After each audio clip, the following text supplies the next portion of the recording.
Merry meet, my fellow bookish witches. Welcome to Witchy Reads, a place where we talk about books and other bookish things. October is here. I am so excited. It is my favorite time of year, if you didn't already know that. This means it's time to tell you what my 5 most anticipated horror releases of October are. I'm truly excited to share these because they just sound so horrifically good. In no particular order, here are my 5 most anticipated horror book releases for October 2024. Feast While You Can by Mikaella Clements is a strange and sexy queer dark romance horror that takes place in a small town where we are given an unsettling reminder that the horrors of modern life can easily possess us. In the valley at the intersection of 3 towering mountains sits Kandenzi,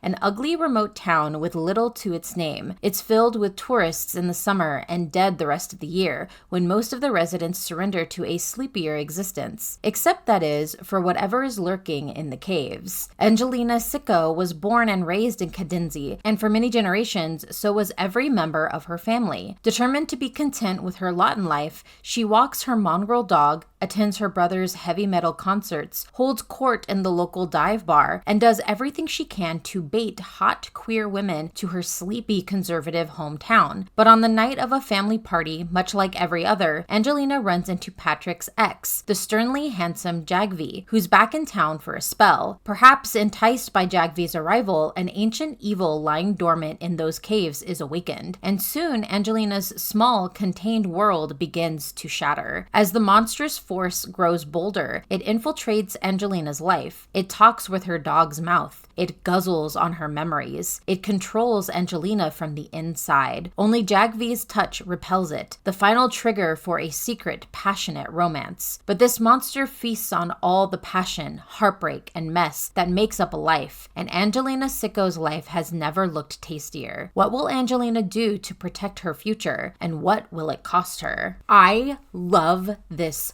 cover. I love the clawed hand gripping the face. I love the color palette.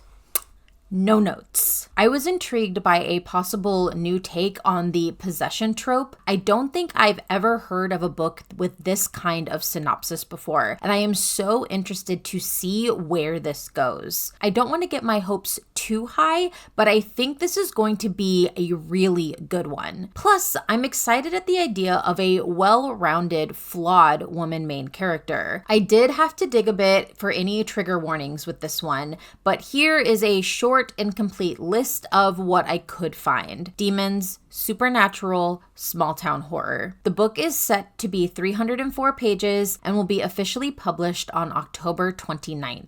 The Bog Wife by Kay Chronister is an Appalachian Gothic horror that is said to be an atmospheric supernatural depiction of the habits and traditions that bind a family. Since time immemorial, the Hadesley family has tended the cranberry bog. In exchange, the bog sustains them. The staunch seasons of their lives are governed by a strict covenant that is renewed each generation with the ritual sacrifice of their patriarch. And in return, the bog produces a Bog Wife, brought to life from vegetation. This woman is meant to carry on the family line. But when the bog fails, or refuses to honor the bargain, the Hadesleys, a group of discordant siblings still grieving the mother who mysteriously disappeared years earlier, face an unknown future. Middle child Winna, summoned back to the dilapidated family manor just as her marriage is collapsing, believes the Hadesleys must abandon their patrimony. Her siblings are not so easily persuaded. Eldest daughter Ida, de facto head of the household, seeks to salvage the compact by desecrating it. Younger son Percy retreats into the wilderness in a dangerous bid to summon his own Bog Wife. And as youngest daughter Nora takes desperate measures to keep her warring siblings together, fledgling patriarch Charlie uncovers a disturbing secret that casts doubt over everything the family has ever believed about itself. I feel like this one is going to have some generational trauma interwoven in its pages, and I hope it is presented well in the atmosphere of a horror story. I really think that could be done well. I also love that it is set in Appalachia. There is just something about that part of the US that sparks a primal fear of its folklore, and that is what I am hoping this book delivers. Another banger cover that I cannot get enough of, the feminine body lying amongst the vegetation and soil. Gorgeous. If you are drawn into this one as I am, here is a brief, incomplete list of trigger warnings. Death of a father, loss of a mother, cancer, suicide attempt off page, self-harm, blood, alcohol, sexual content, pregnancy, childbirth. Brief. The richly original tale comes in at 336 pages, and it will be published on October 1st. I'll Be Waiting by Kelley Armstrong is a paranormal ghost horror that involves a haunted house, seances, and a sinister spirit. Nicola Lawton never expected to see adulthood, being diagnosed with cystic fibrosis as a child. Then medical advances let her live into her 30s, and she met Anton, who taught her to dream of a future. Together. Months after they married, Anton died in a horrible car accident, but lived long enough to utter 5 words to her: "I'll be waiting for you." That final private moment became public when someone from the crash scene took it to the press. The terminally ill woman holding her dying husband as he promised to wait for her on the other side. Worse, the person claimed it wasn't Anton who said the words, but his ghost, hovering over his body. Since their story went public, Nicola has been hounded by spiritualists promising closure. In the hopes of stopping her downward spiral, friends and family find a reputable medium, a professor of parapsychology. For the seance, they rent the Lake Erie beach house that Anton's family once owned. The medium barely has time to begin his work before things start happening. Locked doors mysteriously open. Clouds of insects engulf the house. Nicola hears footsteps and voices and the creak of an old dumbwaiter in an empty shaft. Throughout it all, she's haunted by nightmares of her past because, unbeknownst to the others, this isn't her first time contacting the dead, and Nicola isn't her real name. That's when she finds the first body. This is another book that seems to promise a deeply atmospheric setting wrapped around a terrifying ghost story. I think this book cover is the poster child for why font can make all the difference. The flowers surrounding the planchette of a Ouija board with the threateningly fonted title above. I love it so much. I will also add that this is a book published by St. Martin's Press. If you are aware of the recent boycott, I just wanted this bit of info to be known. I know that SMP has put out a statement, and from what I can tell, the boycott is somewhat over. ? I am not really 100% sure on the details. For more info on the boycott, I'm going to link a video below that goes into more detail. For my point, I just want to talk about a book that sounds super interesting and I will definitely read in the near future. If this is an issue for anyone, I apologize. Just know that I am on the side of innocent authors in all of this and want to support them when and where I can. Here is an incomplete list of trigger warnings: grief, demonic possession, gore, violence. This perfect spooky season read is 336 pages and is officially published on October 1st. Coup de Grâce by Sofia Ajram is a queer mystery horror that is said to be mind-bending and visceral, a terrifying psychological nightmare. Vicken has a plan: throw himself into the St. Lawrence River in Montreal and end it all for good, believing it to be the only way out for him after a lifetime of depression and pain. But stepping off the subway, he finds himself in an endless, looping station. Determined to find a way out again, he starts to explore the rooms and corridors ahead of him. But no matter how many claustrophobic hallways or vast cathedral-esque rooms he passes through, the exit is nowhere in sight. The more he explores his strange new prison,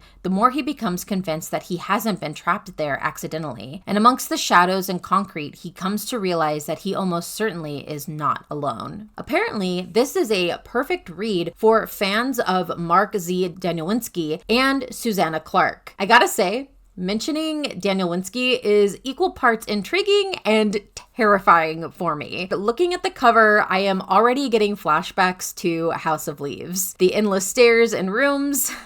Yikes. There is also the fact that the title, Coup de Grâce, means a final blow or shot given to kill a wounded person or animal, indicating that this is meant to represent the main character's final moments. Short, incomplete list of trigger warnings: suicidal ideation, cutting, suicide, depression, claustrophobia. This one is only 144 pages and will be published on October 1st. Don't Let the Forest In by C.G. Drews is a young adult queer gothic horror fantasy that sounds beautifully dark and refreshing. Once upon a time, Andrew had cut out his heart and given it to this boy, and he was very sure Thomas had no idea that Andrew would do anything for him, protect him, lie for him, kill for him. High school senior Andrew Perrault finds refuge in the twisted fairy tales that he writes for the only person who can ground him to reality, Thomas Rye, the boy with perpetually ink-stained hands and hair like autumn leaves. And with his twin sister Dove inexplicably keeping him at a cold distance during their return to Wickwood Academy, Andrew finds himself leaning on his friend even more. But something strange is going on with Thomas. His abusive parents have mysteriously vanished, and he arrives at school with blood on his sleeve. Thomas won't say a word about it and shuts down whenever Andrew tries to ask him questions. Stranger still, Thomas is haunted by something, and he seems to have lost interest in his artwork, whimsically macabre sketches of the monsters from Andrew's wicked stories. Desperate to figure out what's going wrong with his friend, Andrew follows Thomas into the off-limits forest one night and catches him fighting a nightmarish monster. Thomas's drawings have come to life and are killing anyone close to him. To make sure no one else dies, the boys battle the monsters every night, but as their obsession with each other grows stronger, so do the monsters, and Andrew begins to fear that the only way to stop the creatures might be to destroy their creator. I love that I get to add an Achillean story to my TBR, and a horror at that. This book cover is, in a word, sensational. It is beautifully gothic with a little nod to Beauty and the Beast, which I think, based on the description, fits wonderfully. I also love that there seems to be ace representation with the main character, which we honestly don't get enough of in books. An incomplete list of trigger warnings: gore, murder, grief, suicidal ideation, eating disorders, discussions of mental health. Coming in at 336 pages, it will be published on October 29th. And of course, honorable mention goes to Haunted States, an American Gothic Guidebook by Miranda Corcoran. It is part travel book, part cultural criticism literature that delves into the dark history of the US from someone who traveled to various haunted locations in the summer of 2022. I've always wanted to go on a haunted road trip across the US, which makes me want to read this book even more because I feel like all the prep work will have been done for me. I'm also up for learning more history of the US, especially if that history is dark, which,